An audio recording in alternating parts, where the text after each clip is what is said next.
Personne ne peut nier que les Africains ont souffert pendant des décennies. Après la colonisation, ils ont vécu encore pire, même en croyant être indépendants. La deuxième chose, ils n'ont pas bénéficié du potentiel des richesses que Dieu leur a donné. Il a été volé, dilapidé et ils sont restés toujours dans la misère. Et maintenant, on leur invente une guerre, le terrorisme, pour les exterminer et les détruire, les tuer. Là, je crois que Dieu a répondu. Voilà, personne ne peut nier que les Africains ont souffert pendant des années et on les a fait croire qu'ils ont obtenu leur indépendance et ils ont toujours été pillés et maintenant on les invente une guerre.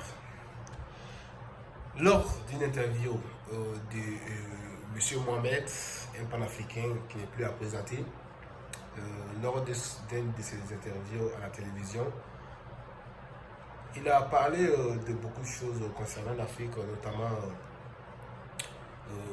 les relations de l'Occident et l'Afrique, et comment ces relations jouent négativement sur le développement de l'Afrique et comment ces Occidentaux pillent les ressources africaines. C'est pas moi qui le dis, attention, c'est Mohamed, le panafricain, qui le dit. Ok, donc j'ai vu ce discours, je me suis dit, ok, on va le partager avec ma communauté africaine et ensemble on va décortiquer ça ensemble. Pendant des années, pendant des siècles, les Africains ont toujours été pillés, les Africains ont toujours été maltraités, les Africains ont toujours été les humains qu'on ne considère pas comme humains. Ok? Mais moi je pense que si vraiment nous Africains ils ont pu nous faire ça, je pense que c'est parce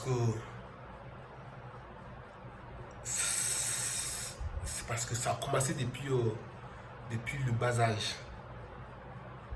Je vais dire que ceux que les Africains pensent être les manipulateurs, ils nous manipulent à travers nos comportements. C'est comme on te fait, on adapte une vie à toi. Genre, on choisit ta vie, on choisit ta manière de vivre, ta manière de penser. Quand quelqu'un arrive à intégrer ça dans ta tête, la personne te contrôle. Et c'est exactement ça. Je pense que c'est comme ça que ça s'est passé. Parce que ici en Afrique, comme on le dit, depuis des siècles, quand on était petit et tout, tu pensais toujours que voilà, ceux qui sont en Occident, ceux qui partent en Occident,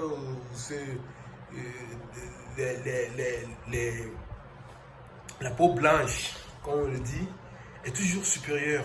Ça veut dire que nous Africains, quand j'y repense, je vois que c'était vraiment dangereux. Hein.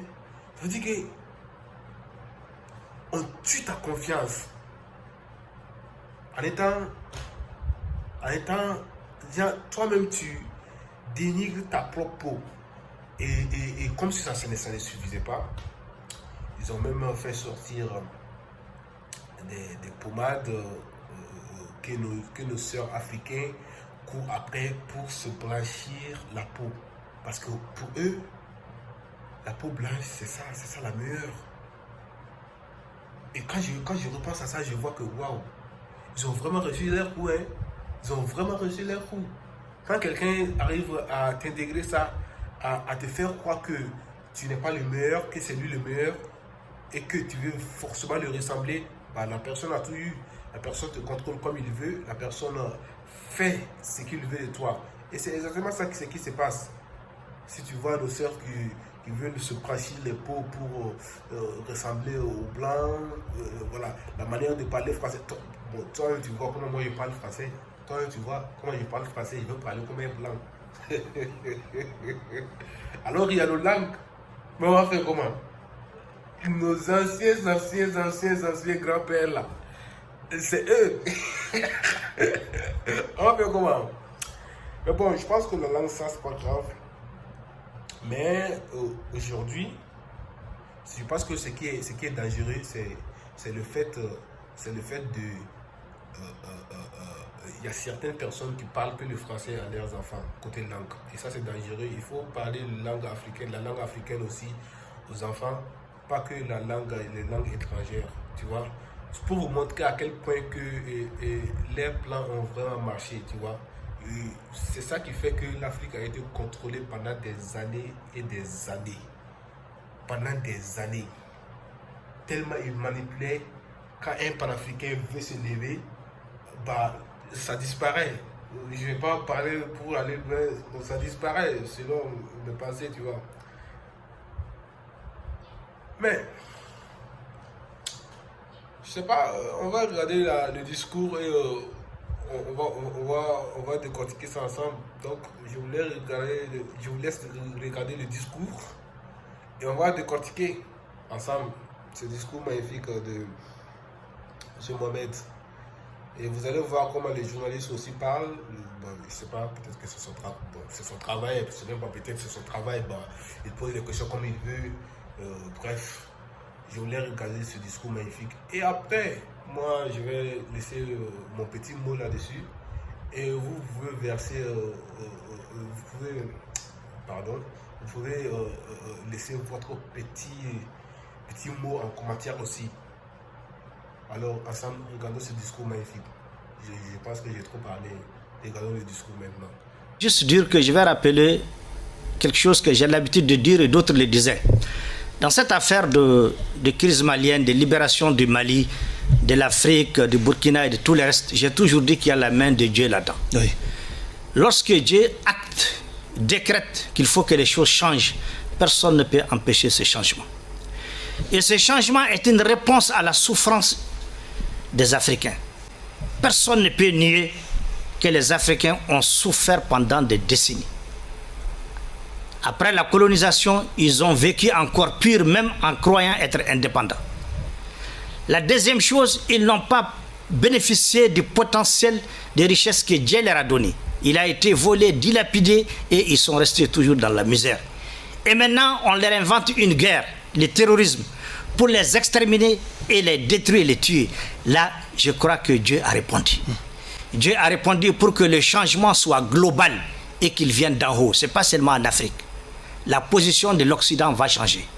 Je ne dirais pas qu'ils vont être anéantis, ils vont s'affaiblir. En tout cas, ils n'auront plus d'emprise sur l'Afrique. Parce que l'Afrique, Dieu en a décidé, elle ne sera plus l'Afrique d'avant. Elle sera une Afrique des Africains dans laquelle les rapports seront humains, sereins et gagnants-gagnants. Oui, mais est-ce que vous n'êtes pas en train de partir vite à besoin quand on sait que le président Bazoum n'a tout de même pas démissionné pour le moment? Non, vous savez, moi je fais partie de ceux qui pensent que dire qu'il n'y a pas eu de coup d'État ou un coup d'État en cours, vraiment c'est laisser infantiliser. Il y a déjà un gouvernement de la transition. Il ne reste plus qu'à organiser... Qui n'est pas reconnu par une certaine communauté internationale dans sa grande majorité. De quelle communauté internationale? Vous savez, nous, on sort du langage de la communauté internationale. Ce qui est important pour nous, c'est d'abord les intérêts des peuples africains. Et une fois qu'ils sont actés, nous les avons assumés, nous aurons nos alliés dans cette communauté internationale. Cette communauté internationale n'a jamais fait l'unanimité autour de quelque chose parce que chacun défend ses intérêts. Et c'est ça, malheureusement, que nous, Africains, nous n'avons pas compris. On a compris cette danse-là, cette musique-là. Alors maintenant, nous défendons nos intérêts. Il ne nous appartient pas d'écouter ce que veut la communauté internationale. Il nous appartient d'abord de savoir ce que nous voulons, ce que nous pouvons et de l'assumer par nous-mêmes. Mais c'est ce que nous faisons. Sauf que cette communauté internationale détient les clés de nos finances, de l'économie aussi. C'est malheureux parce que là, nous avons été pour ça. Parce que lorsque les chefs d'État qui avaient décidé de créer la CEDEAO, je ne peux pas dire qu'ils étaient tous de mauvaise foi. Mais je sais que certains, en créant la CEDEAO, c'était dans un souci de mutualiser nos efforts, d'être complémentaires pour alléger un peu le poids économique sur nos populations. Mais malheureusement, au fil des ans, sans le savoir pour certains et d'autres le savent parce qu'ils étaient en mission, ces instruments CEDEAO, IMOA qu'on a créés nous-mêmes pour nous aider sont devenus pour nous un problème. On a signé et malheureusement, on ne les maîtrise pas. Ils sont devenus des caisses de résonance qui réfléchissent et qui décident au nom des intérêts de la France et des alliés de la France. Malheureusement, c'est ce qui nous a mis en retard. Et maintenant, je crois que ça, c'est compris. Partout où vous écoutez les panafricains, qu'ils soient même sénégalais, qui sont aussi les plus durs contre les panafricains, quand vous écoutez les cadres sénégalais, des anciens ministres, vous allez comprendre que les Africains ont compris que la CEDEAO n'est plus une CEDEAO des peuples. C'est une CEDEAO, c'est un syndicat des chefs d'État.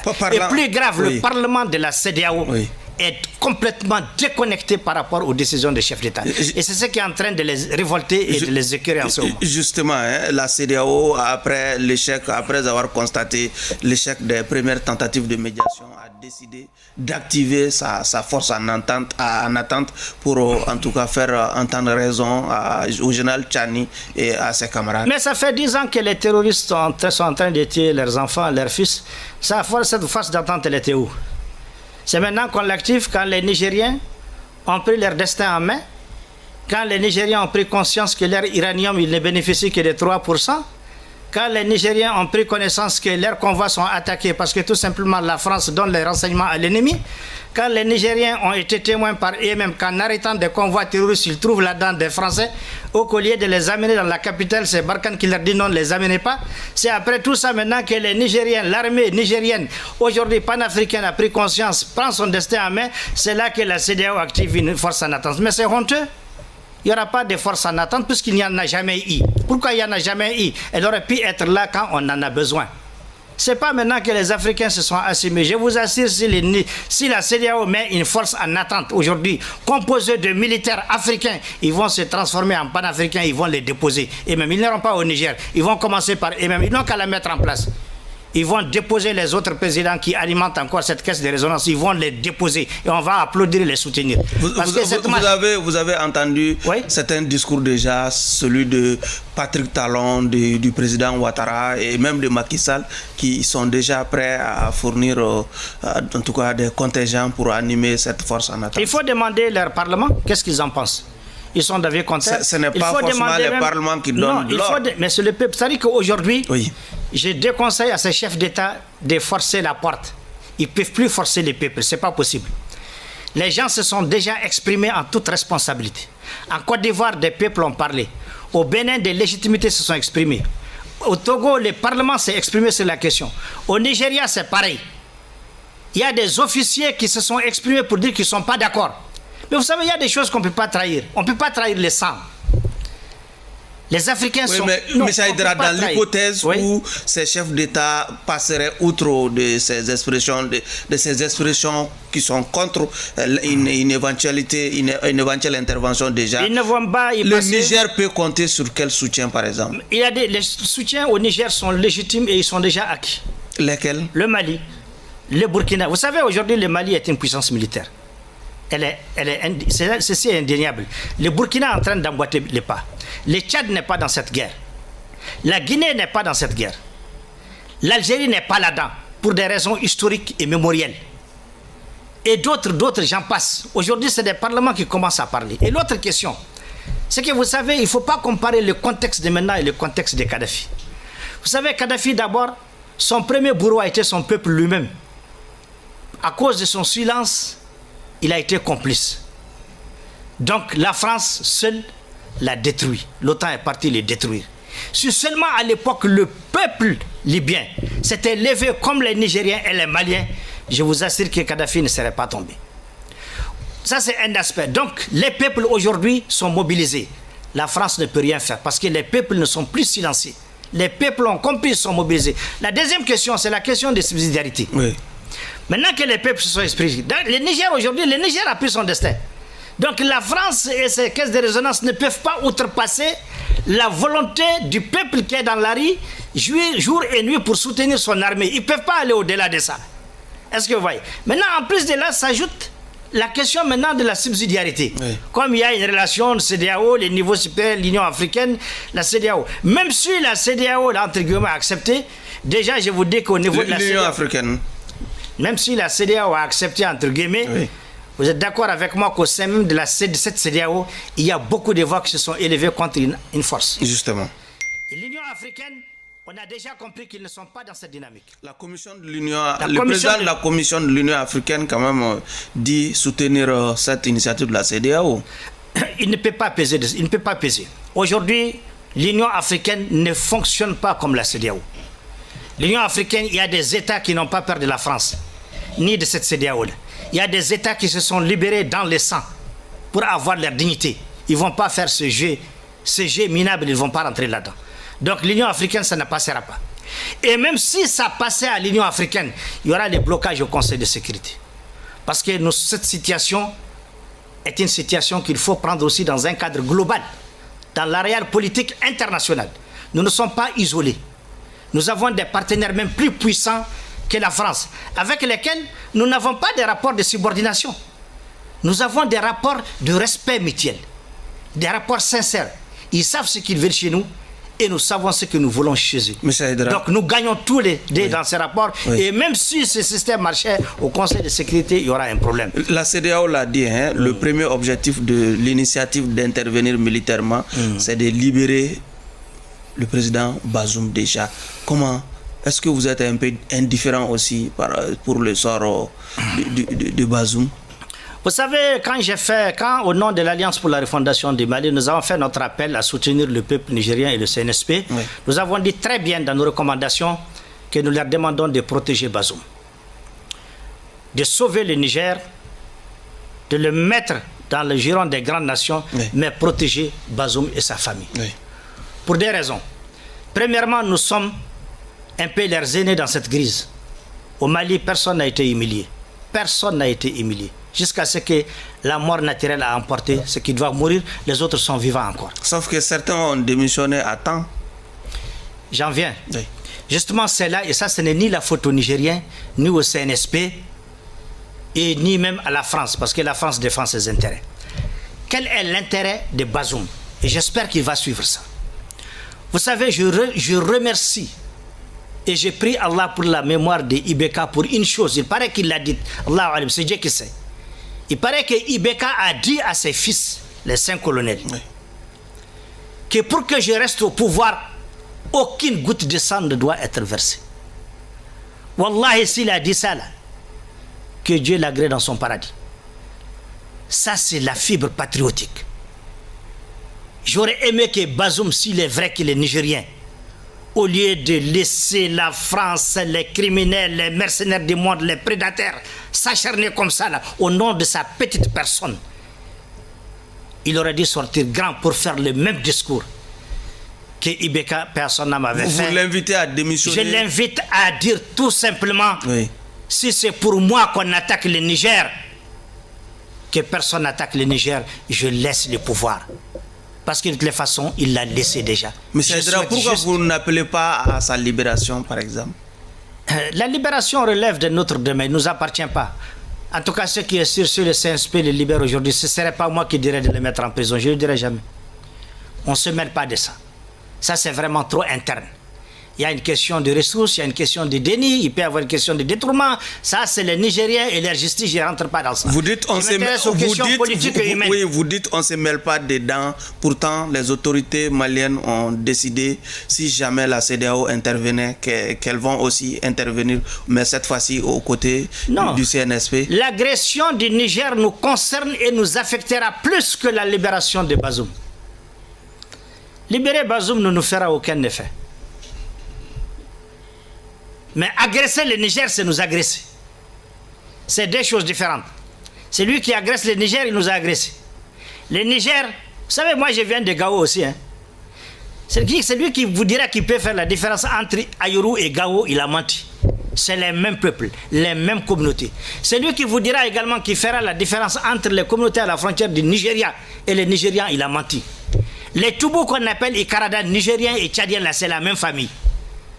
C'est pourquoi j'ai dit, cette intervention ne va pas prospérer. Les Africains aujourd'hui sont éveillés, ils ont compris. Ils ont compris. Et je crois que s'il y a une personne qui a intérêt à changer de fusil d'épaule, c'est la France elle-même. Sinon, elle va quitter la carte des grands. Et elle était grande parce que l'Afrique était avec elle. Elle était grande parce que l'Afrique l'a défendue et l'a soutenue dans les moments difficiles contre les nazis.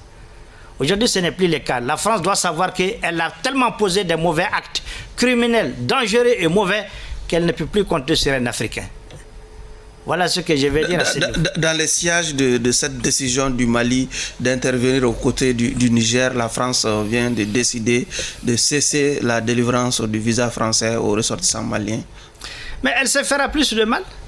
Parce que vous savez combien, je ne sais pas combien coûte un visa. Elle se fait plus de mal. Parce que vous savez, les visas d'abord, pour qu'ils donnent ça ici, les Maliens payent beaucoup d'argent pour avoir les visas. Sans compter leur réseau de corruption qu'ils ont organisé autour des visas là. Donc c'est eux qui gagnent là-dedans. La deuxième chose, la main-d'œuvre, ils n'auront pas de main-d'œuvre. Les Français, ce n'est pas eux qui font la main-d'œuvre là-bas. C'est des Maliens qui font ça. La troisième chose, il y a beaucoup de Maliens également qui contribuent à la richesse de la France là-bas. Donc ils font du tort à qui? C'est pourquoi je félicite notre gouvernement qui a agi toujours dans le cadre de la réciprocité pour refuser aussi les visas. Et j'en profite, si cela est vrai, de féliciter également les autorités nigériennes qui, quand elles ont appris que c'est la France qui dit qu'elle soutient leur ambassadeur à Niger là-bas, ils l'ont remplacé. Et à ma connaissance, il a quitté le bureau. Et je crois qu'il n'a pas eu le soutien de la France qui a promis le soutien de le reconnaître.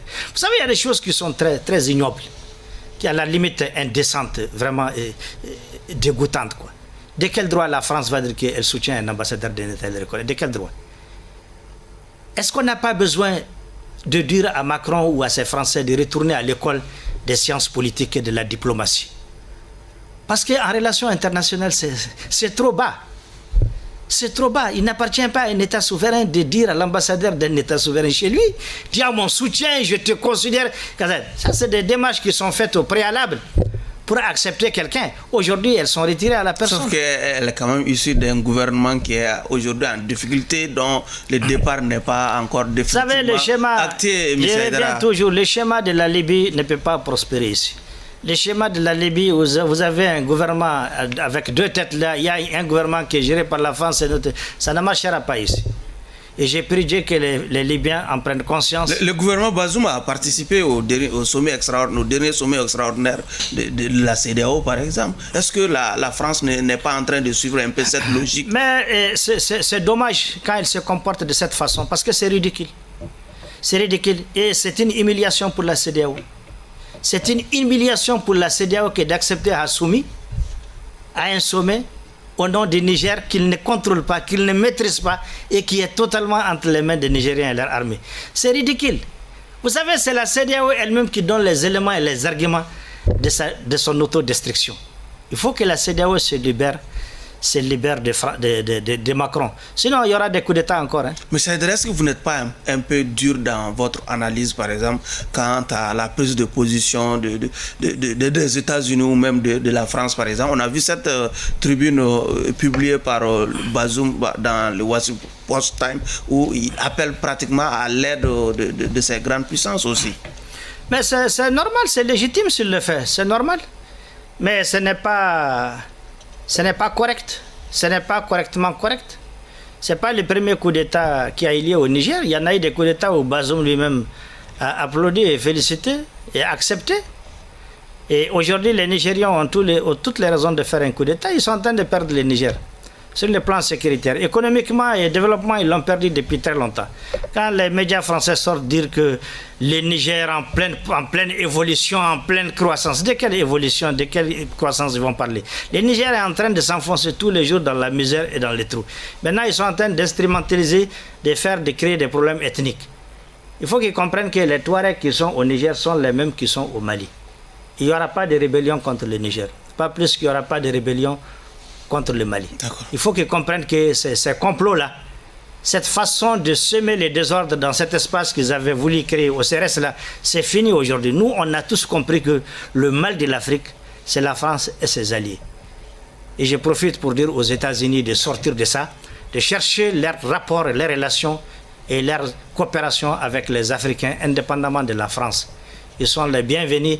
Et à la France aussi de réfléchir, échanger de fusil d'épaule si elle veut être considérée par les Africains peut-être dans 10 ans.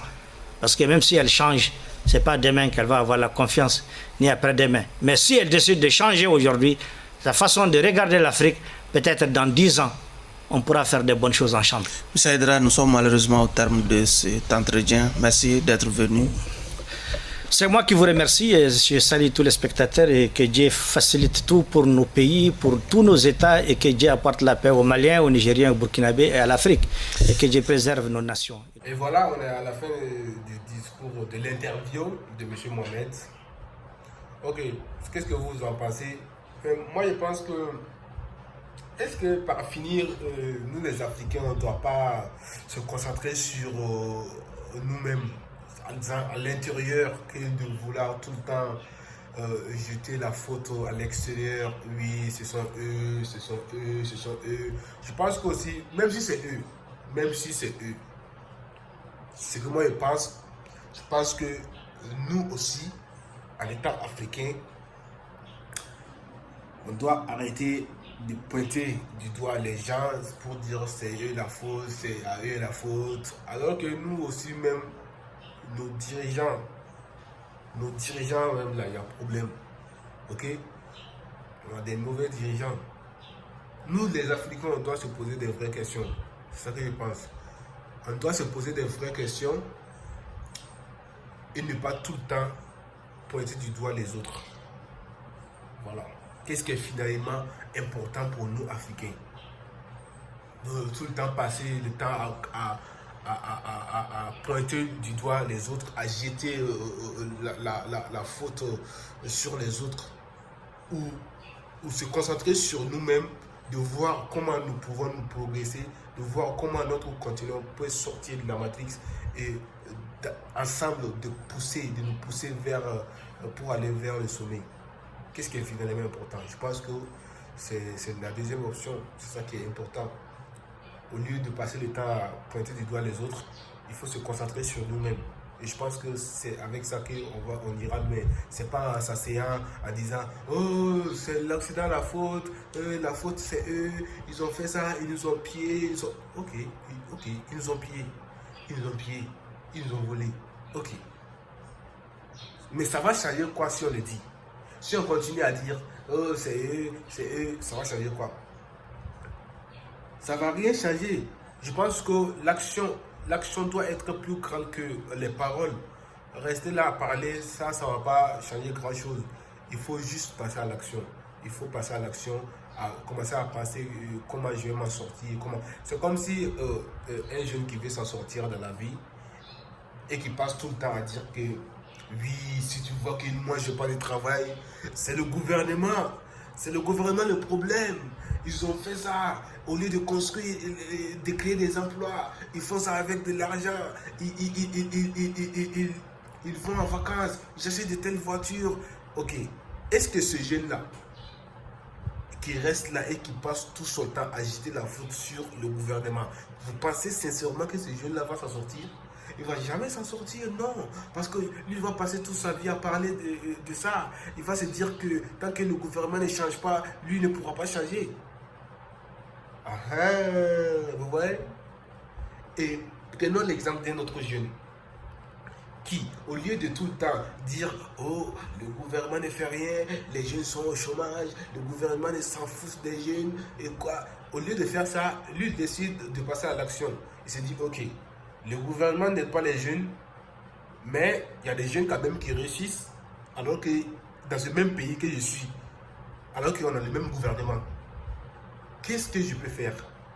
Il faut juste que je fasse quelque chose. » Et c'est là qu'il y a quelque chose qui se débloque dans la tête de ce jeune. Et c'est là que ce jeune va commencer à faire des choses, à avoir des idées, à avoir des opportunités sur son chemin qui vont le pousser à s'en sortir tout seul, même sans l'aide du gouvernement. Et c'est en s'en sortant que le gouvernement même aura besoin de lui. Et vous voyez, ces jeunes s'en sortent très bien. Et contrairement aux jeunes qui passent son temps à critiquer les messieurs les députés, les messieurs les maires, le maire de la ville et tout. Vous voyez? Et c'est la même chose, c'est le même cas avec le continent africain. Si nous, on veut s'en sortir, on ne doit pas passer notre temps à se dire oui, tout ça même c'est la faute de l'Occident, c'est la faute de l'Occident qui nous font ça, Attention, je ne suis pas en train de prendre la défense de qui que ce soit. Je ne suis pas en train de prendre la défense de qui que ce soit. Mais juste que je veux relever les Africains. Parce que moi, je suis africain. et je suis panafricain et j'aime l'Afrique. Je veux voir l'Afrique avancer. Je veux voir l'Afrique devenir la plus grande puissance mondiale. Et je pense qu'on a les moyens d'y parvenir. Parce que les grandes puissances mondiales, vous pensez qu'ils sont les grandes puissances mondiales? Pourquoi ils sont les grandes puissances mondiales? C'est l'Afrique qui fait d'eux les grandes puissances mondiales. Parce que toutes les ressources qui font d'une nation une grande puissance mondiale, toutes ces ressources-là sont en Afrique. Toutes les ressources-là quittent ici en Afrique. Donc ça veut dire que si l'Afrique coupe les ponts, les grandes puissances mondiales qui se disent que grandes puissances mondiales aujourd'hui, ils seront plus grandes puissances mondiales. Est-ce que vous comprenez? Ça veut dire que l'Afrique a déjà tout. Mais c'est la malgouvernance. C'est, comme je le dis aussi, c'est le fait de ne pas passer à l'action, de passer le temps à blâmer les autres. Est-ce que si on te vole, si un voleur rentre chez toi à la maison et qu'il te vole ton argent, que tu as durement travaillé pour gagner, il te vole ton argent. Ok, il a volé ton argent. Mais si tu passes ton temps à dire aux gens, oh, si tu vois que j'ai plus d'argent, c'est le voleur qui est rentré, il m'a volé mon argent et tout, ça va changer quoi? Ça va changer quoi? Ça va rien changer, mon gars. Au lieu de ça, il faut chercher d'autres moyens à gagner de l'argent, à vivre. Sinon, bro, tu es foutu. Si tu restes là à dire il a volé l'argent, ça va rien changer. Toi, tu vas. La faim va te tuer. La faim va te tuer, bro. Donc, tu vois. Donc, c'est ça vraiment que moi j'ai envie d'ajouter à ce discours magnifique. Sinon, discours magnifique, je pense. Il a aussi parlé de la CEDEAO, de l'AES et tout. Bon. Comme vous le savez, les trois pays, à savoir le Burkina Faso, le Niger et aussi le Mali, ils ont décidé de créer leur propre truc. Ils ont décidé de quitter la CEDEAO, l'organisation de la CEDEAO, pour créer l'AES.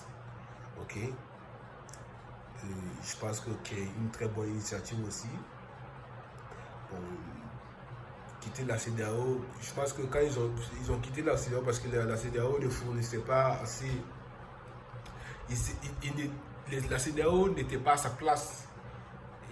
C'est comme on crée quelque chose pour gérer un problème et cette chose-là ne gère pas le problème. Bon, il faut juste quitter, ou je sais pas, si vous n'êtes pas respecté dans un endroit, il faut juste quitter. Parce que comme vous le savez, ça fait des années maintenant qu'il y a le terrorisme dans ces trois pays, le Burkina Faso, le Mali et le Niger.